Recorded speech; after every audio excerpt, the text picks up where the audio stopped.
بسم اللہ الرحمن الرحیم۔ السلام علیکم بچوں، کیسے ہیں آپ سب؟ امید کرتی ہوں آپ سب خیریت سے ہوں گے۔ آج ہمارا پہلا اسلامیات کا آن لائن لیکچر ہے جماعت چہارم کے لیے۔ آج ہم اس لیکچر میں پڑھیں گے باب دوئم، عقائد اور اس کا تعارف۔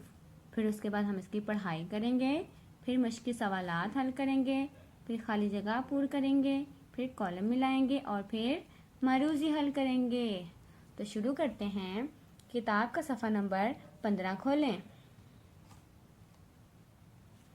باب دوئم، ایمانیات اور عبادات، عقائد، تعارف۔ اب ہم عقائد کا تعارف پڑھیں گے۔ عقائد لفظ عقیدہ کی جمع ہے، جس کا لغوی معنی ہے دل میں جمع ہوا یقین یا پختہ ارادہ۔ شریعت کی زبان میں عقائد سے مراد مسلمان کا ایمان اور یقین ہے۔ ایک مسلمان کو جن باتوں پر ایمان لانا ضروری ہے انہیں عقائد کہتے ہیں۔ یہاں پر ہمارے پاس عقائد کا پورا چارٹ موجود ہے، جس کی مدد سے ہم اس باب کی پڑھائی کریں گے۔ پوائنٹ نمبر 1، اللہ تعالیٰ پر ایمان۔ پیارے بچوں، کیا آپ کو پتہ ہے اللہ تعالیٰ پر ایمان سے کیا مراد ہے؟ اللہ تعالیٰ پر ایمان سے مراد ہے کہ اس بات پر سچے دل سے یقین رکھنا کہ اللہ تعالیٰ ایک ہے اور وہی عبادت کے لائق ہے اور اس کا کوئی شریک نہیں۔ سب کی زندگی اور موت اللہ تعالیٰ کے حکم سے ہوتی ہے۔ پوائنٹ نمبر 2 ہے ہمارے پاس رسولوں پر ایمان۔ پیارے بچوں، آپ کو پتہ ہے رسول کسے کہتے ہیں؟ اللہ تعالیٰ نے اپنا پیغام لوگوں تک پہنچانے کے لیے جو خاص بندے بھیجے انہیں رسول کہتے ہیں۔ حضرت آدم علیہ السلام سے لے کر حضرت محمد صلی اللہ علیہ وآلہ وسلم تک تمام انبیاء کو یقین کے ساتھ ماننا ہر مسلمان کے لیے ضروری ہے۔ پوائنٹ نمبر 3 ہے فرشتوں پر ایمان۔ فرشتوں پر ایمان لانے سے مراد یہ ہے کہ فرشتوں کو اللہ تعالیٰ نے پیدا کیا ہے اور وہ اللہ کی ہر وقت عبادت کرتے ہیں۔ ان فرشتوں میں 4 بڑے فرشتے ہیں اور ان کے ذمہ کام ہیں۔ ان 4 فرشتوں کے نام ہیں حضرت جبرائیل علیہ السلام، حضرت میکائیل علیہ السلام، حضرت عزرائیل علیہ السلام اور حضرت اسرافیل علیہ السلام۔ پوائنٹ نمبر 4 ہے ہمارے پاس آخرت پر ایمان۔ آخرت پر ایمان لانے کا مطلب یہ ہے کہ اللہ سے اس بات پر یقین رکھنا کہ ایک روز ساری دنیا ختم ہو جائے گی اور تمام انسان اللہ تعالیٰ کے سامنے حاضر ہوں گے۔ جن کے اعمال اچھے ہوں گے انہیں انعام دیا جائے گا اور جن کے اعمال برے ہوں گے انہیں سزا ملے گی۔ تمام مسلمانوں کا اس بات پر سچے دل سے یقین رکھنا ضروری ہے۔ پوائنٹ نمبر 5، اللہ تعالیٰ کی کتابوں پر ایمان۔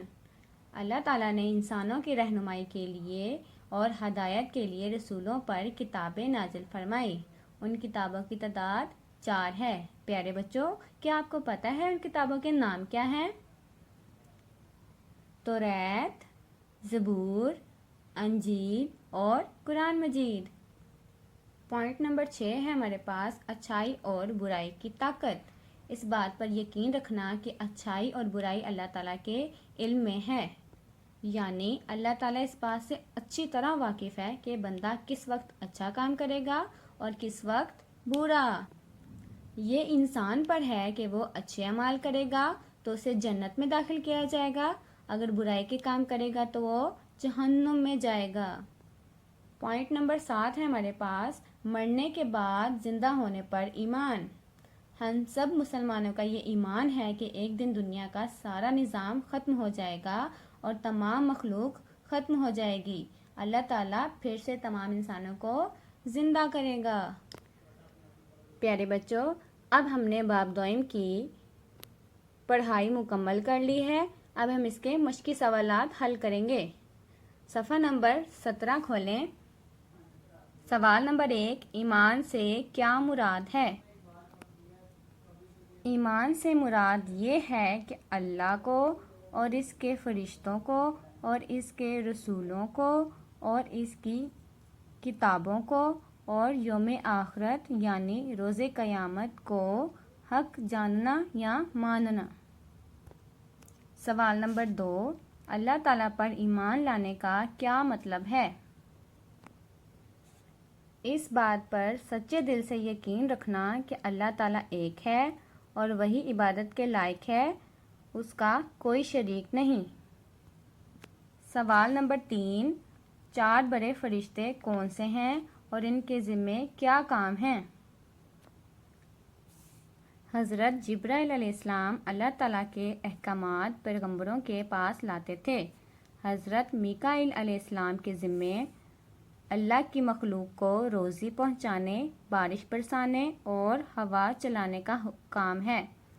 حضرت اسرائیل علیہ السلام کے ذمے ہر جاندار کی جان نکالنے کا کام ہے، اور حضرت اسرافیل علیہ السلام قیامت سے پہلے اللہ تعالیٰ کے حکم سے سور پھونکیں گے، جس سے زمین و آسمان تباہ ہو جائیں گے اور تمام جاندار مر جائیں گے۔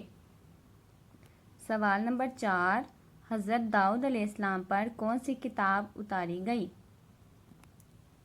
حضرت داؤد علیہ السلام پر زبور نازل ہوئی۔ سوال نمبر 5، آخرت کے دن اچھے اعمال کرنے والوں کو کیا ملے گا؟ دنیا میں اچھے اعمال کرنے والوں کو اللہ تعالیٰ اس دن انعام و کرام سے نوازے گا۔